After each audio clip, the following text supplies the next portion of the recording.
What are the concerns of those who are caregivers for hospice patients? I'm Sandi Sunter with the Hospice of the Florida Suncoast.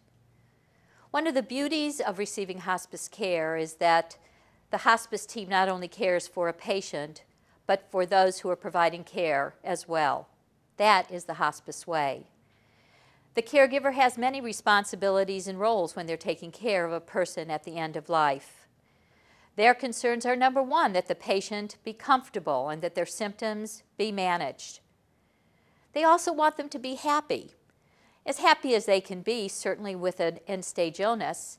So oftentimes what they try to do is to keep them cheered up and not always share what their true feelings are. And one of the things that we try to do through hospice is to get people to talk openly and share and talk about whatever kinds of feelings they have, regardless about what's happening at the current time.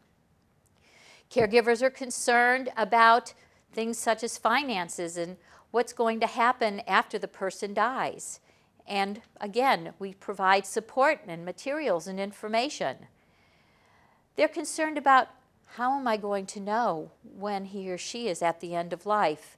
And part of what we provide through our hospice services is information. We want our families to be well educated and prepared so that they're not anxious about what eventually will happen with their patient. They want to know what will happen when the patient dies. And we want to reassure them that people will be there with them and that they're not by themselves, whether they're provided nurses or volunteers or friends, that people are going to be with them. And we prepare them with what they will see and what to expect, what they're going to smell. Then the caregivers are wondering, what's going to happen to me once I'm now alone? Under hospice care, bereavement services are provided for 13 months after the patient dies. So even the provider services are provided after the patient is dead. Bereavement services are provided and the family is continued to be cared for. So they are still not alone. I'm Sandi Sunter with the Hospice of the Florida Suncoast.